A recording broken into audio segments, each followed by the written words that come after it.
Не може да си. Така, здравейте колеги, значи на бързичко едно интервю веднага след приключването на финалната маса на The Big 109. Орле Майко стана трети, взе 12 000 долара и ми е на скайпа. Здрасти, Боби. Здрасти. Какво се случва с тебе? От кога практикуваш тази интересна игра? Като цяло почнах май 2010-та, може би 2009-та, ама не на сериозно. Почнах с някакви фейволчета, като всеки е нормален блискач. Чупих си едно лято крака и нямаше какво да правя цял ден в нас. И реших, че трябва да правя нещо. Кое лято е това? Оф, май беше 2008, аз още някакво 18 тогава. Ама цъках само е така за да си запълвам времето и лека по лека се заребих. Цяло съм си някаква хазартна личност, малък. Пети клас еврофутбол, че това. Аха, Си основ... разцъквам. Тук не са ти стигали пари като малък, знаеш как е сигурно. И трябваше някакси да се допълват работите и се почна я покер с карти, еврофутбол от малък. И това ми дойде много хубаво продължение на след компютърни игри и такива глупости. И ще почна да си разцъквам. Пасна ти вика, добре, ти откъде си всъщност? Пловдив? Ага, още една звезда от Пловдив. Чаках звезда, но има още да Солча до тогава. Е, сега имаш добра... Това е много добро постижение. Все пак Big 109 е от така добрите турнири. Не е съвсем случайно. Ти Да. всъщност как го записа? През сателит или директно? Аз си ги регвам тези сини стиличета, където са с 6 човека кибертърбо. 37 мисля, че. 6 човека, двама взимат. Мисля, че 37 сателита, но не съм сигурен, или 37-50 нещо такова. Боби, аз... а,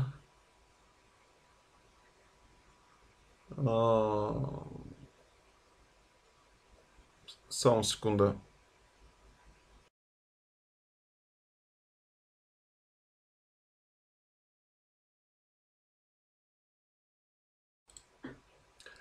Ти всъщност, като успехи, какви имаш? Гледам, че си ресетнал наскоро. Виж ги, ако искаш проопса, трябва да се седат. Това го ресетнах, защото спрях да лежа на някаква кълка, че съм спечелил еди си колко пари, да се успокоявам с това и реших, че трябва да ресетна малко, да се помотивирам така. И аз го Аха, ресетнах преди около, може би, седмица, две. да, да. На Иначе 2... като цяло имам две победи на The Big 27, имам някакви 55 такива нощни, пак 5-6 хиляди. Имам някакви. Аха, това ти е рекорда обаче, все пак. Да, даже спомням, едно време още покер нюс, като бях поснал след една 55-ца някакви 6000 и ти им беше писал и ся на къде. И аз ти казах шаго на 5 цифри и сигурно мина година и половина от тогава. Не съм сигурен, може и по-малко, обаче ето ги те цифри. Да. Очаках си. На тая финална маса не стана дума за сделка изобщо. Като цяло аз, понеже тия дни много време играх за нищо, прекалено много турнири играх и глупости, лисках като идиот като цяло, доста пари. И гледах да влея някъде в топ 5-4 като цяло и се успокоих. В смисъл не съм гледал въобще сделка и така нататък, вече като станах 5-6 човека. Си исках си игра за първото да, но Аз малко не съм. някак си бях останал с впечатление, че си по-скоро кеш играч, докато сега, като ти прегледах статистиките, видях, че си направил сериозен обем на MTT. Като цяло цъкам, считам голхед за чета и турнири кеш цъкам по-рядко дали. Защото дисциплинката бая ме попутва и там се отпуска. Добре, а сега, ако ти задам същия въпрос, а сега на къде? Сега от принцип си бях поставил някаква цел, което е малко да си поставиш цел пари, защото съм глобяваш това и почваш да не мислиш как играеш. Ама си бях поставил миналия месец до края на май да направя 20 000. Така че още не съм си изпълнил каквото имам без пол, така че това направо. Но И някой с клубче, ако мога да забием, ще е много добре. оставаш се на тема турнири. Ами, мисля, че да, сега поне банкрола ми е горе-долу по-приличен и може да си позволя да цъкам, да, повечето не. По колко турнира долу-горе регваш? Играеш едновременно. Ами, като цяло зависи в какво настроение съм. В принцип 9, 12, 6, 4, днес пък играх само тоя. Както ми Днес само този регна. Ами, някакви отстрани си разцъквах кеш да си запълвам монитора, че ми е скучно на едно турнирче, ама съм преуморен последно време тези дни и реших, че ще цъкам само това. Даже бях бая назад последните дни. Като гледаме резултата, доста добро решение си взел. Да, като цяло, по мен аз трябва да намаля масите, не съм някакъв като те роботите извъртените, дето играят по 48 000 маси. Явно не се отразява това. Добре, те, които играят по 40 няколко маси, да не се чувстват много засегнати. Да, то това е така малко шега. Да. Нека да си остане така. А, да те върна сега малко на самата финална маса. Да скрием тук печалбата. Интересно ми е какво ще кажеш за последната си ръка. И като цяло не съм сигурен, че трябваше да ги бутам 28 ден. Макар че така, ако рейзна и той ми ги наши, пак няма да му пробва 109 на 3 хендед. При положение, че беше доста агресивен това, макар че видях, че доста му върви, ама не знам. Може би не ми се играеше извън позиция и бях малко поморен така. В принцип, май рейс по-добре. Ама Да, с толкова лошо. усеща се, че си поуморен, така прозяваш се от време на време. А, да, аз точно заради това, защото като гледах самата финална маса и ми направих впечатление, че тук пота е изключително нищожен, за да влизаш директно all-in. Той пак направи китаеца, направи някакъв невероятен кол и той... Той не му е толкова лош кол, в принцип, смисъл, той иска се флипни явно.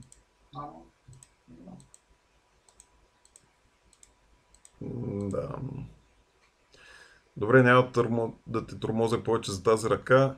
Между другото, ти го изчерпа ти изчерпа всичките им въпроси с оправданието, нали, че си изморен, не си искал да играеш извън позиция и общо взето. Пак трябваше да се оправдая нещо, защото ще кажат хората, това идиот, как сигнал.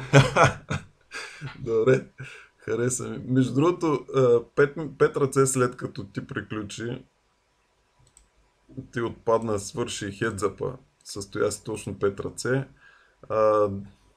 Не безизвестния Крис Манимейкър е това про.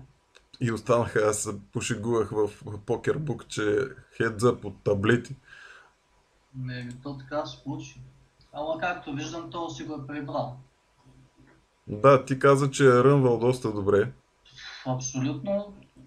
Няколко пъти май го видях да има тузови срещу поне два, съм сигурен.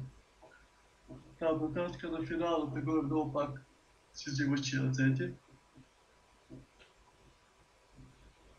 Като цяло да беше, ама вече.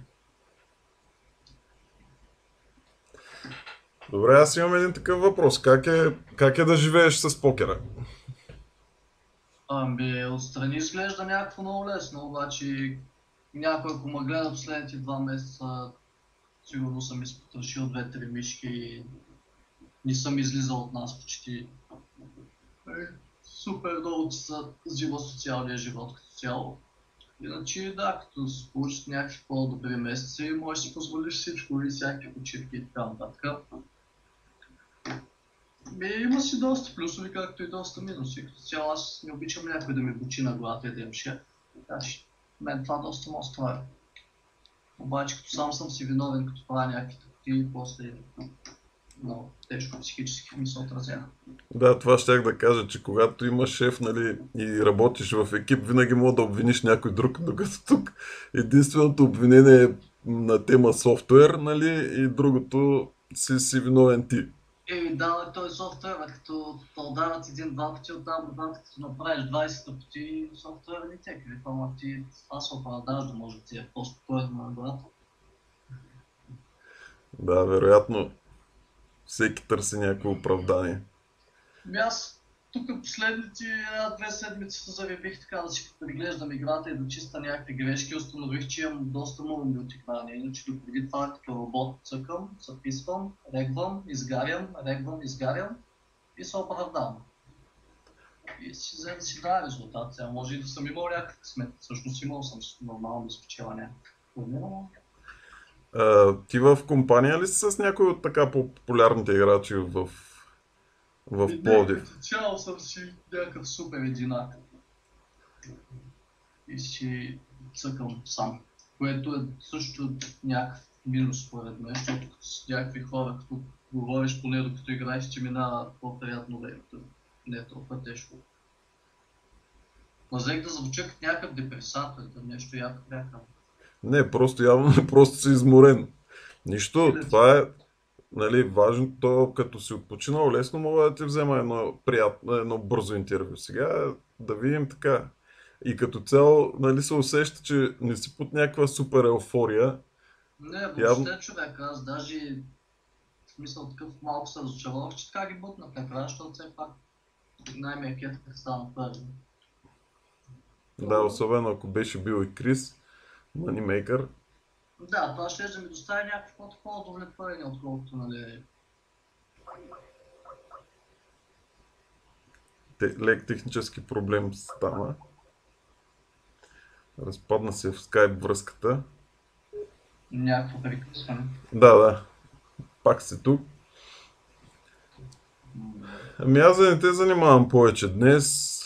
Ако измисля някой по-интересно интервю по-натам, особено след някой победа в скулповете. Еми, надявам се някой хедзъп да пробвам да удара, но ще видим какво ще стане и как ще съм. Добре, не преживяй много това отпадане тук.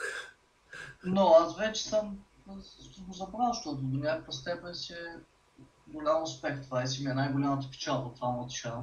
Вече не съм първи, разочарован малко. Да Ти бяга. като цяло в скулпа, кои лимити ще атакуваш? Ами Средни, нямам ниски, идея, като високи? цяло мисля от високите ще ги пробвам някой с сателит, защото иначе ще стане много лискане. Виждам, Още не съм точно подбрал. Със сигурност хедзъпите ще ги играя повечето. Евентуално то с 700 ще го пропусна. Защото ми идва бая повече. И от другите ще видя, тези дни ще ги прегледам. ами, Аз горе-долу ден за ден си ги подбирам, нямам някакви проблеми. да, аз бих ти препоръчал 3 по турбо сателитите за по-високите. Определено ще ти харесат. Ти си, щом си привърженик на по-така турбо форматите.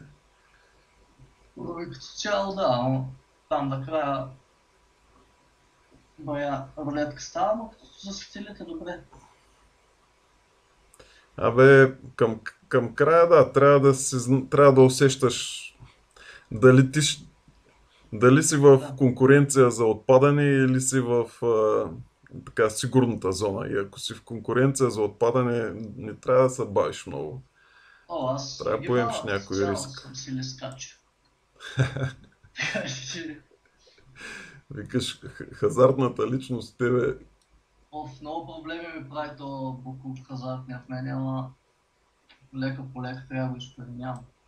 Дисциплината е много важна. Всеки го има. Много и много ми куца, като цяло. Ама пак ако и не ми куцаше, сигурно нямаше да играя толкова високи турнири. Значи, Боби, мерси пак, че се съгласи така да си поговорим малко в тези късни часове или по-скоро ранни. не за нищо, сигурно е Ус- станало някакво мега олигофренско интервю от моя страна, ама мен като цяло не ми пука. Добре, добре. В смисъл, мисля, че ще го харесат хората. И дано така от скуповете да имаш още един повод за радост. Да. Добре, значи представих ви Борис Колев, извинявам се, който е Олеле Майков всъщност, от Пловдив. Това е. Успех по масите! Мерси, чао.